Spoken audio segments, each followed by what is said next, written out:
इसके बाद में हम लोग नेक्स्ट टॉपिक को देखते हैं। ये टॉपिक है हमारा एक्स किरण विवर्तन तथा ब्रैग समीकरण। इसके पहले हम लोग टाइप्स ऑफ क्रिस्टलाइन सॉलिड, जिसमें हम लोग 4 टाइप के पढ़े थे और उसका कंपैरिजन भी हम लोग कर चुके हैं। अब यहाँ से हमारा नेक्स्ट टॉपिक शुरू होता है एक्स किरण विवर्तन तथा ब्रैग समीकरण। तो इसको समझने के लिए सबसे पहले ये क्या कहता है कि इसमें 2 प्रकार के वैज्ञानिक थे। एक थे WL ब्रैग और WH ब्रैग। उन्होंने जो है एक घटना घटित हुआ जिसको प्रयोग करके उन्होंने जेडेनिक की संरचना दी और उससे उन्होंने कुछ रिजल्ट प्राप्त किए। उसी के बारे में हम लोग को पढ़ना है। उसी को हम लोग एक्स किरण विवर्तन तथा ब्रैग समीकरण कहते हैं। उसके पहले हम लोग एक देख लेते हैं वो क्या बोलते थे। कोई भी एक्स रेज जो था, जैसे मान लीजिए कि यहाँ पे क्रिस्टल बना हुआ है, जैसे मान लीजिए कि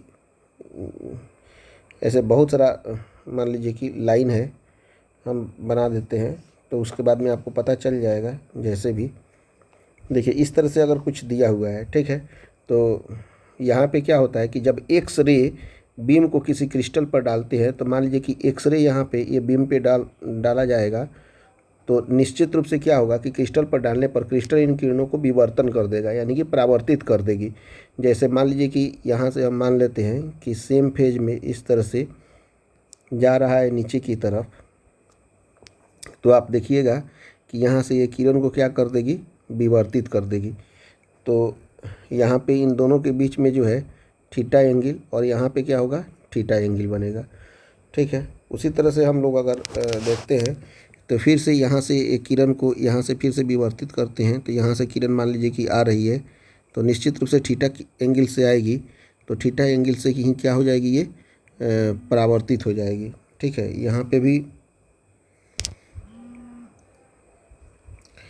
पे भी क्या होगा कि थीटा एंगल होगा और थीटा एंगल से ही एंगल क्या हो जाएगी, ये परावर्तित हो जाएगी।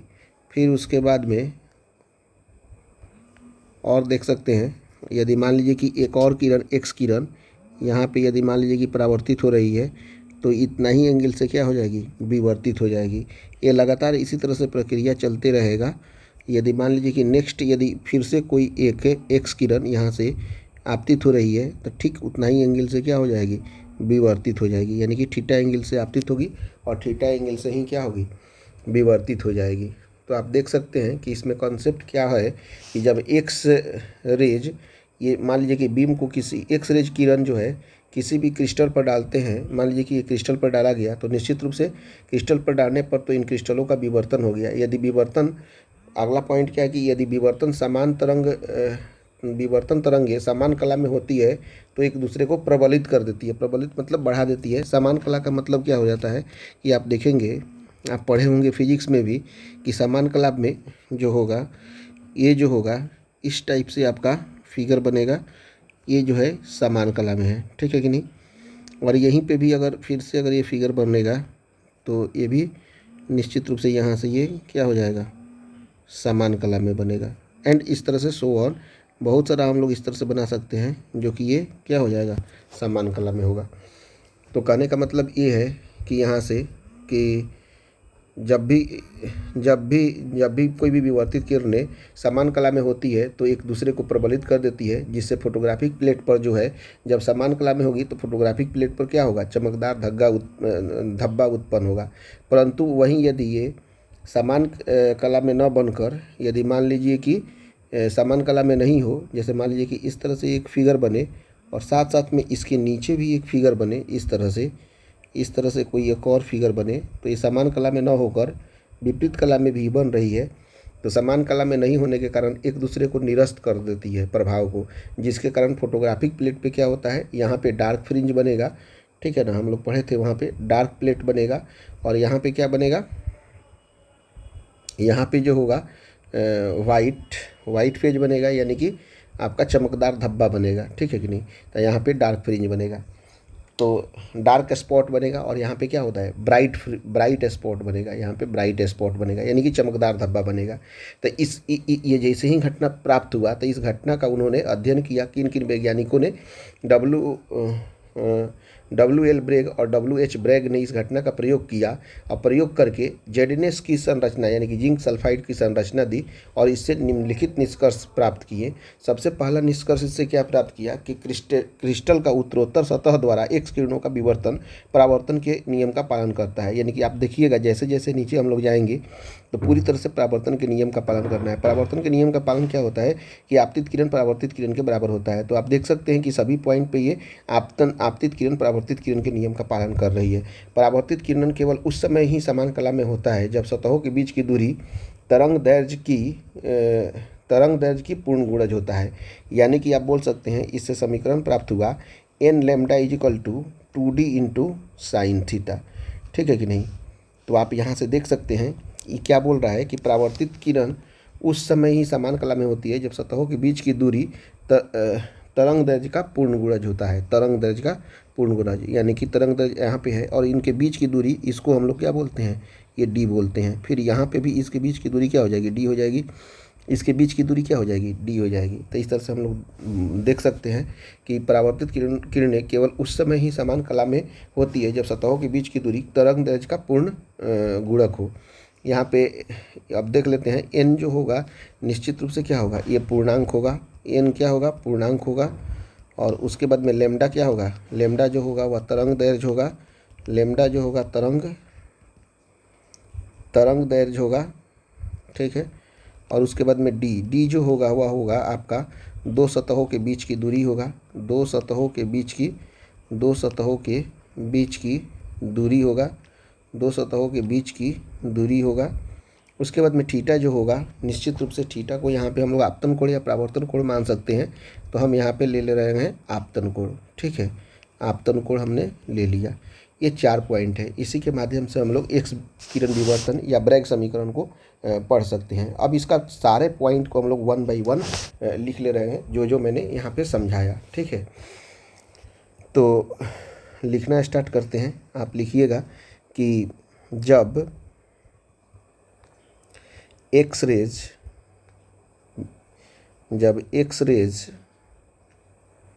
बीम को किसी क्रिस्टल पर डालते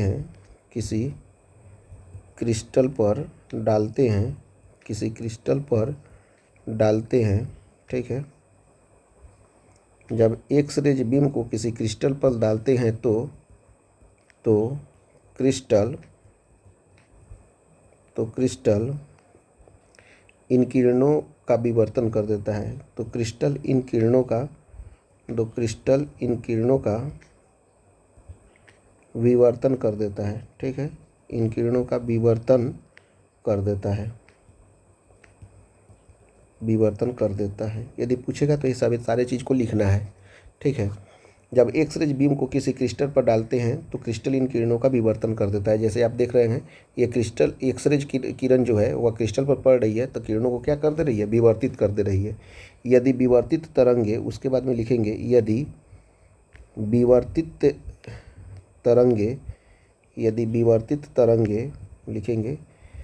विवर्तित तरंगे समान कला में होती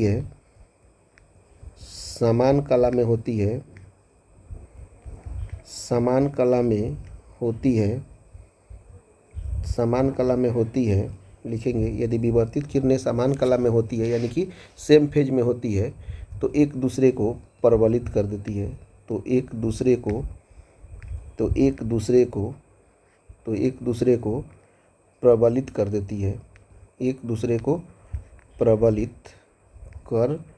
देती है। ठीक है, और नेक्स्ट लिखेंगे इसके आगे, इसको हम ऊपर कर देते हैं। समान फेज में होती है तो एक दूसरे को प्रबलित करती है। परंतु यदि समान कला में नहीं हो तो यदि समान कला में नहीं हो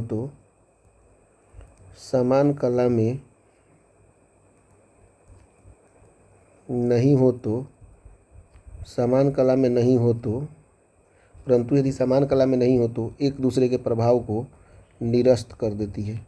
एक दूसरे के प्रभाव को निरस्त कर देती है, निरस्त कर देती है, एक दूसरे के प्रभाव को निरस्त कर देती है, जिससे फोटोग्राफिक प्लेट पर डार्क फ्रिंज उत्पन्न होता है, जिससे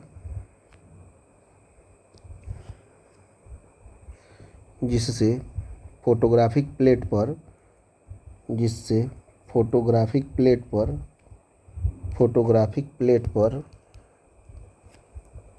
पर डार्क स्पॉट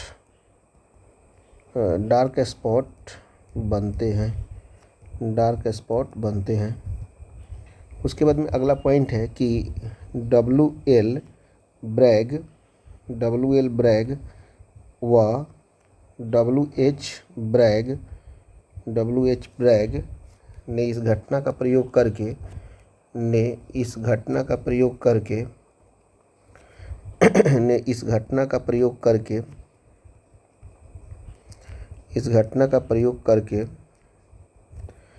जेडएनएस की संरचना दी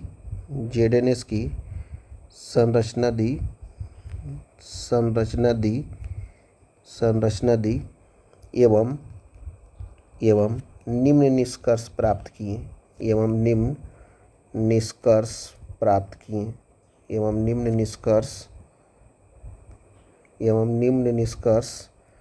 प्राप्त किए।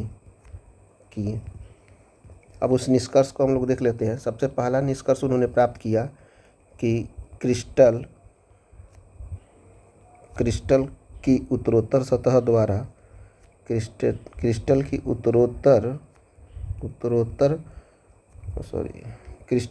उत्तरोत्तर सतह द्वारा लिखेंगे हम लोग, क्रिस्टल की उत्तरोत्तर सतह द्वारा एक्स किरणों का विवर्तन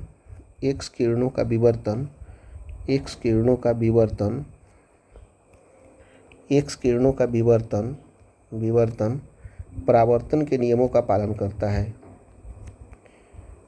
परावर्तन के नियमों का पालन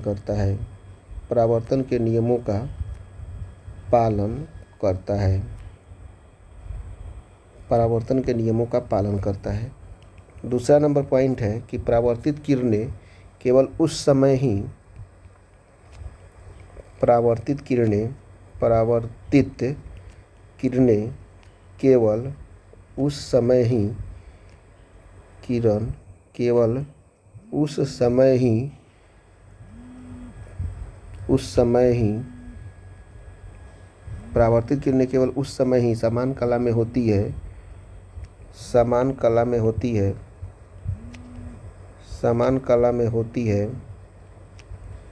समान कला में होती है जब सतहों के बीच की दूरी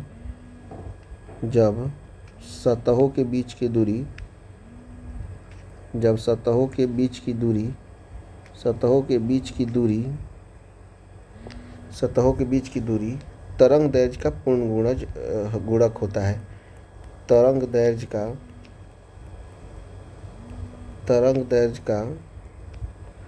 पूर्ण गुणक होता